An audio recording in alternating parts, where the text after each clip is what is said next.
Hello and welcome to The Research Says, part of the Work and Wellbeing podcast. I'm Eileen Donnelly, and every other week we explore fascinating research that has emerged from our conversations with guests, my work with clients, or something that's happening in the world that makes us ask, what does research actually say about this?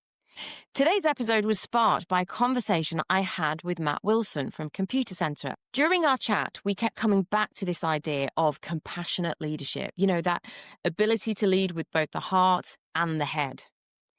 Now, here's the thing. For years, we've been told that empathy and compassion are soft skills. Nice to have, but not really essential for getting results.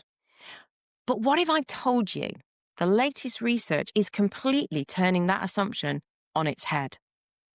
So today we're exploring what the latest research actually says about compassionate leadership. And I have to warn you, some of these findings might surprise you. We are living through a stress epidemic. Now, that's probably not news to you. I mean, just look around your office or your Zoom calls. People are struggling. The research shows that nearly half of us have experienced a decline in our mental health recently. Most people are dealing with increased stress, anxiety, and often emotional exhaustion. But here's what caught my attention. This isn't just a well-being issue. It's actually affecting how we work together. When people are on the receiving end of workplace rudeness or incivility, their performance suffers dramatically. They're less creative, less helpful, and more likely to leave. And get this, workplace incivility is actually rising. So the traditional command and control approach to leadership isn't just outdated, it's actively making things worse. So what's the alternative? Compassion? Now, when I say compassion or compassionate leadership, what comes to mind for you? Maybe being a pushover, a bit soft, avoiding difficult conversations, because that's not what the research shows at all. Compassionate leadership is actually much more sophisticated than that. There's this groundbreaking study that looked at nearly 900 employees, and what they found out about empathy, so a core part of compassionate leadership, absolutely blew my mind. Are you ready for this? When people said their leaders were empathetic, they were nearly 5 times more likely to be innovative. 5 times. We're not talking about a small bump here. We're talking about a complete transformation in creative capacity. And engagement?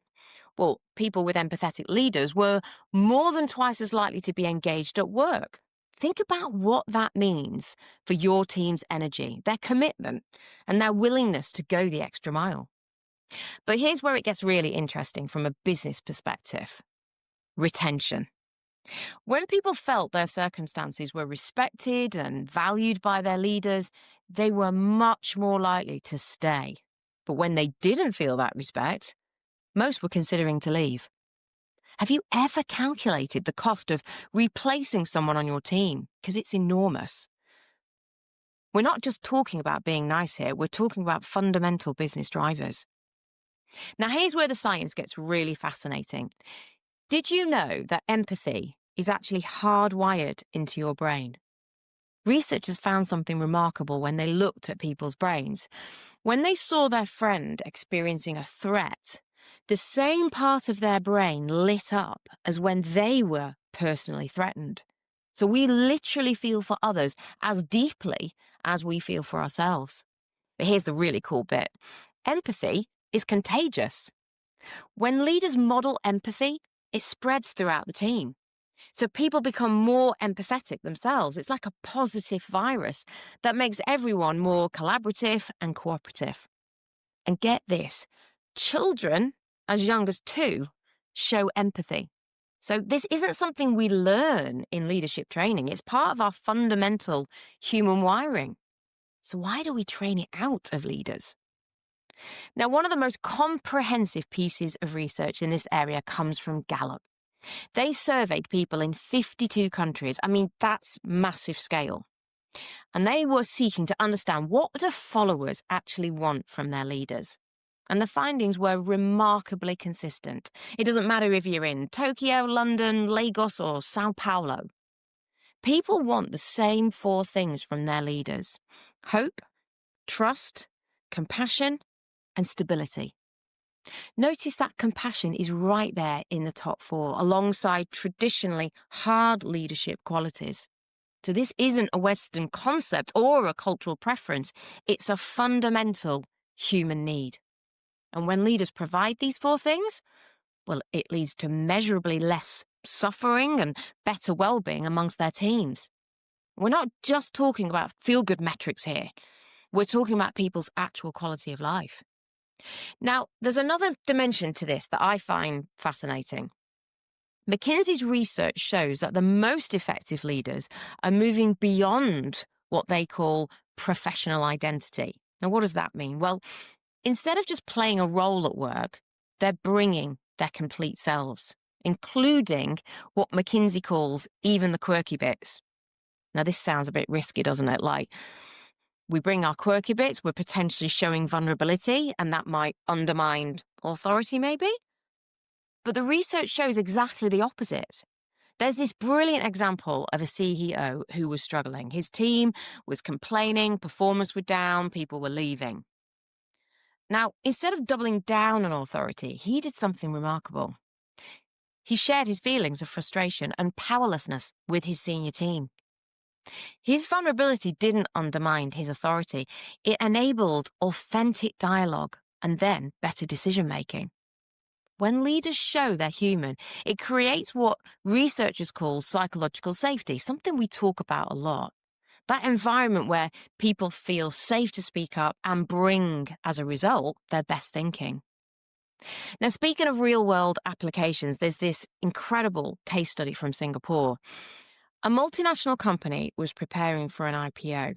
The leaders felt out of their depth, fatigued, inexperienced.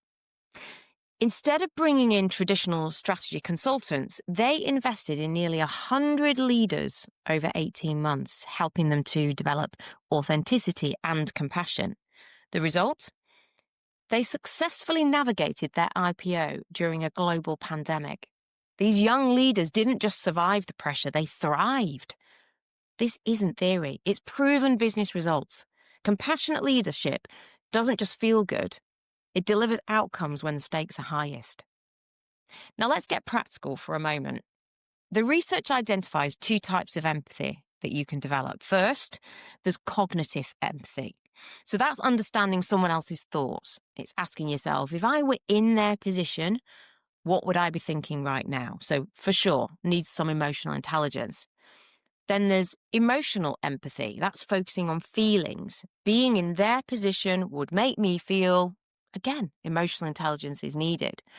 But here's the crucial bit. The research shows that leaders are most successful when they don't just think empathetic thoughts, but when they actually express their concerns and then listen to the responses. It's not enough to think empathy. You have to demonstrate it through action as well. And that brings me to something really important. There's this brilliant quote from the research.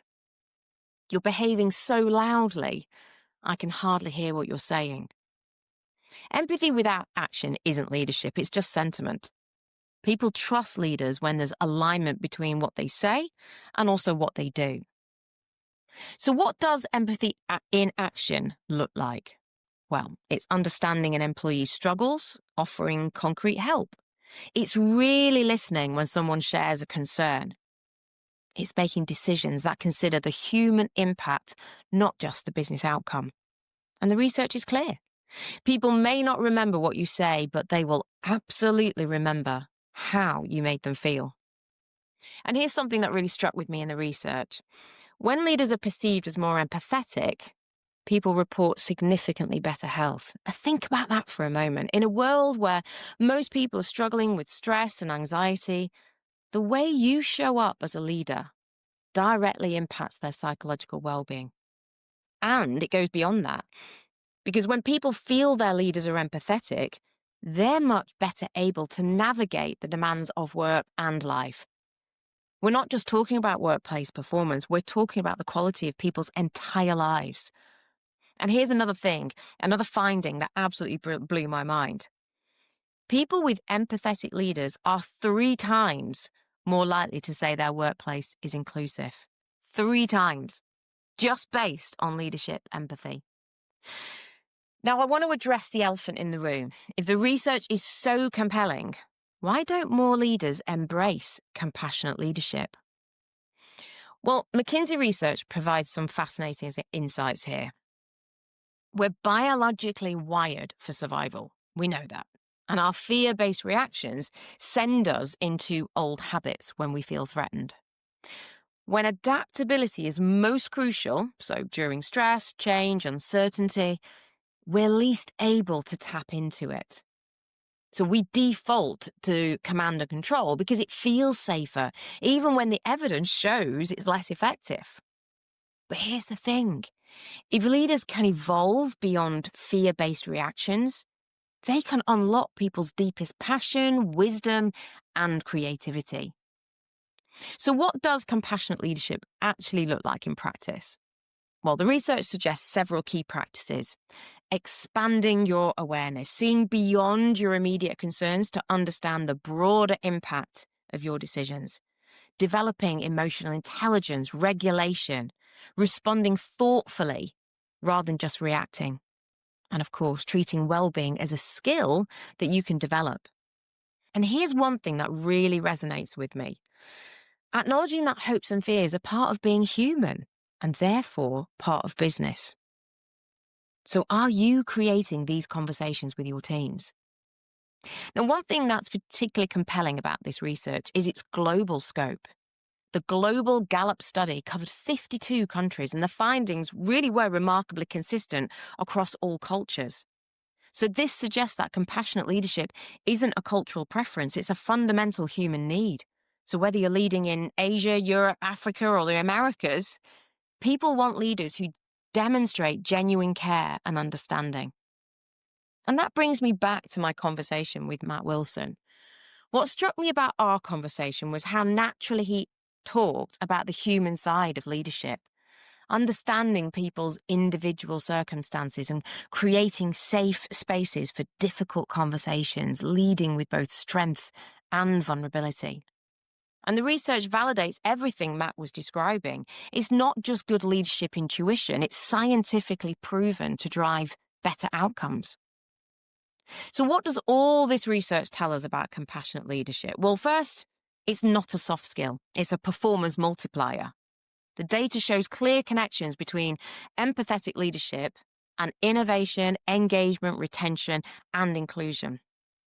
Secondly, it's not about being weak, soft, or avoiding difficult conversations. It's about making these decisions with full awareness of their human impact.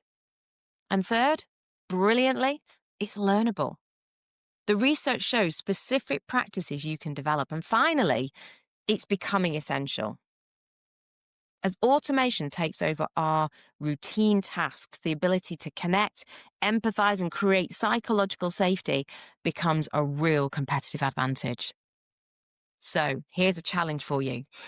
What's one way you could demonstrate more compassion in your leadership this week? Maybe it's just checking in with a team member who seems a bit stressed. Maybe it's sharing a vulnerability of your own to create a space for others to be authentic. Maybe it's really listening, not just waiting for your turn to speak when someone shares a concern with you. Look, the research is clear. Small acts of compassion can have profound ripple effects. And in a world where nearly half of people are struggling with their mental health, your compassionate leadership isn't just good for business, it's good for humanity. The research says compassionate leadership works. The question is, are we brave enough to lead with our hearts as well as our heads? So if you want to read more about this topic and the research, you'll find all the footnotes and references in the show notes. So thanks for listening. And if you've enjoyed today's episode, please like, rate, or subscribe. It really helps spread the word about the Work and Wellbeing podcast. You can also connect with me at Eileen@Ripple&Co.com. We're on a mission to create environments where you can thrive in both work and well-being.